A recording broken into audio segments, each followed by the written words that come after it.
Selamat pagi Bapak dan Ibu guru sekalian. Perkenalkan, nama saya Putu Sandiari Natasha. Saya dari kelas 7B, absen 31. Saya hari ini akan menjelaskan materi kehidupan masyarakat pada masa Islam. Yang pertama adalah masuknya Islam ke Indonesia. Ada 3 teori yang mengatakan masuknya agama Islam ke Indonesia.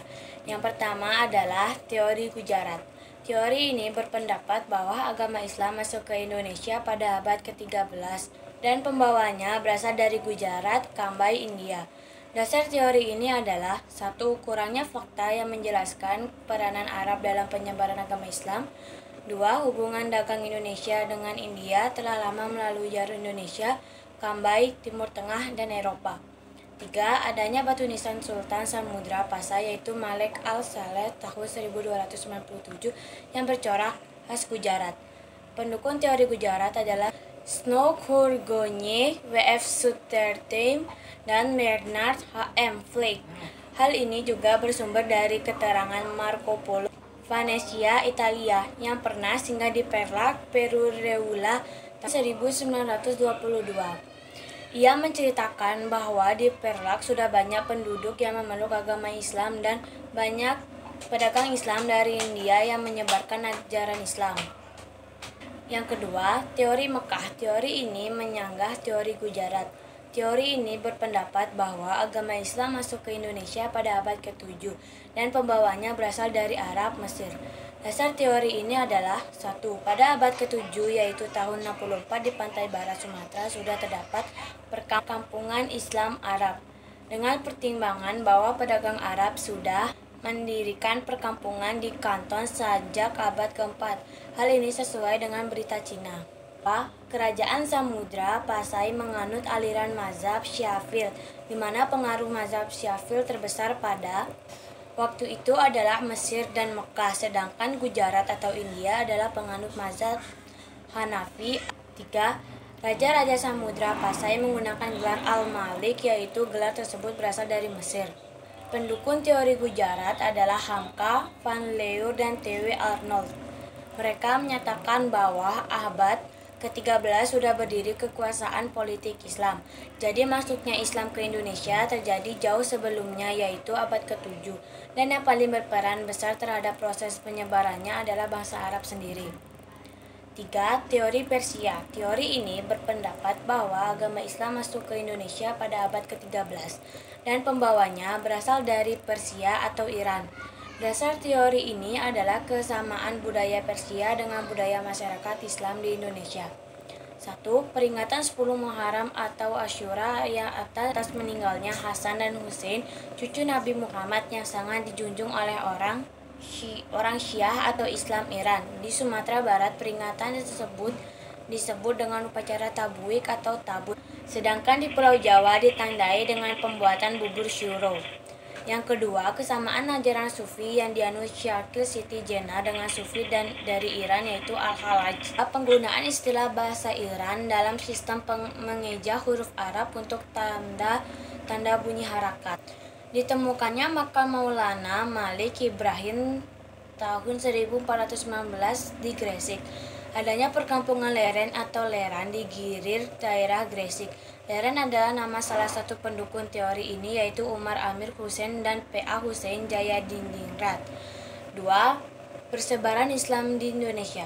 Letak Indonesia yang sangat strategis di jalur perdagangan di masa itu membuat Indonesia banyak disinggahi para pedagang dunia termasuk pedagang muslim. Banyak dari mereka yang akhirnya tinggal dan membangun perkampungan muslim. Tak jarang mereka juga sering mendatangkan para ulama dari negeri asal mereka untuk berdakwah. Hal inilah yang diduga memiliki peran penting dalam penyebaran ajaran Islam di Nusantara. Perkawinan. Penduduk lokal beranggapan bahwa para pedagang sehingga banyak penguasa pribumi yang menikahkan anak mereka dengan para pedagang muslim. Sebagai syarat, sang gadis harus memeluk Islam terlebih dahulu. Hal inilah yang diduga memperlancar penyebaran Islam. Pendidikan.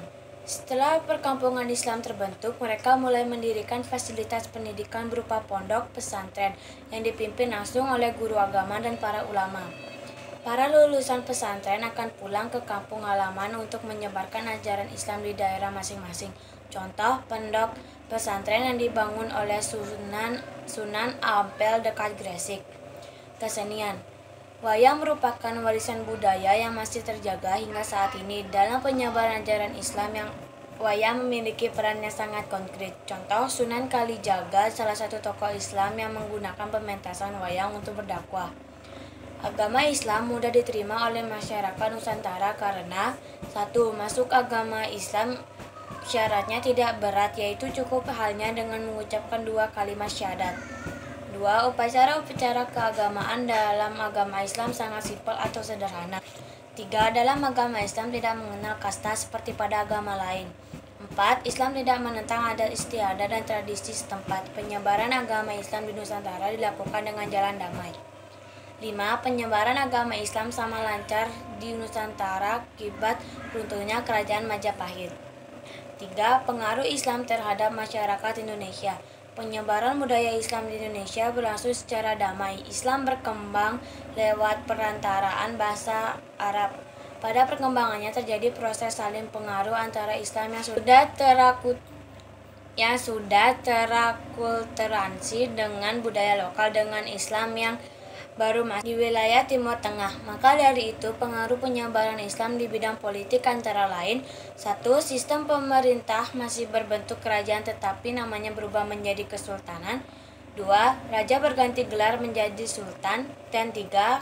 Pemimpin disebut khilafah. Dan 4. Islam dalam waktu yang relatif cepat. Ternyata agama Islam dapat diterima dengan baik oleh sebagian besar lapisan masyarakat Indonesia, mulai dari rakyat jelata hingga raja-raja.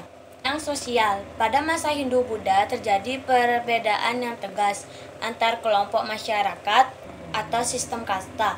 Setelah Islam masuk, sistem kasta menjadi pudar karena ajaran Islam tidak menerapkan sistem kasta. Meskipun demikian, pada masa lalu Islam masih terdapat pergolongan kelompok masyarakat.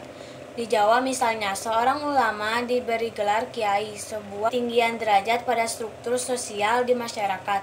Begitu pula dengan para penyebar agama Islam yang diberi gelar sunan. Gelar ini menunjukkan status sosial yang tinggi. Seni bangunan. Bentuk bangunan masjid kuno memiliki unsur kemiripan dengan kebudayaan Hindu-Buddha. Kemiripan ini terlihat pada hal-hal berikut. 1. Atap tumpang merupakan atap yang bersusun semakin ke atas semakin kecil. Tingkat yang paling atas berbentuk limas. Jumlah tumpang itu selalu ganjil, biasanya 3-5 tingkat. Atap tumpang serupa dengan arsitektur Hindu. Contoh Masjid Demak dan Masjid Banten yang menggunakan atap tumpang. 2. Menara merupakan bagian bangunan masjid yang berfungsi untuk mengumandangkan azan ketika waktu sholat tiba. Contoh Masjid Kudus. Bentuk menara mirip dengan bentuk bangunan candi di Jatim. Bidang budaya. 3. Makam. Pembangunan makam bagi sebagian umat Islam di Indonesia dianggap sebagai bentuk penghormatan kepada orang yang telah meninggal. Di Indonesia banyak ditemukan makam yang terletak di bukit atau dataran tinggi. Misalnya makam Sunanan Jati di Gunung Sembung atau kompleks pemakaman Raja-Raja Mataram di Imogiri. Makam-makam yang terletak di tempat-tempat tinggi atau di atas bukit masih menunjukkan kesinambungan tradisi yang mengandung unsur kepercayaan roh nenek moyang dan merupakan bentuk perwujudan pendirian punden berunda megalitikum. Seni ukir yang berkembang pada masa Islam merupakan modifikasi dari masa sebelumnya. Dalam ajaran Islam ada larangan untuk membuat patung atau melukis makhluk hidup, apalagi dalam bentuk manusia. Meskipun demikian, seni ukir terus berkembang dengan menggunakan ragam hias yang terdiri dari pola-pola, daun-daunan, bunga-bungaan, bukit-bukit karang, pemandangan, dan garis-garis geometris. Ragam hias ini kemudian ditambah dengan ragam hias huruf Arab atau kaligrafi. Kerap kali digunakan untuk menyamarkan lukisan makhluk hidup. Sekian dari penjelasan saya. Terima kasih sudah mendengarkan penjelasan saya hari ini.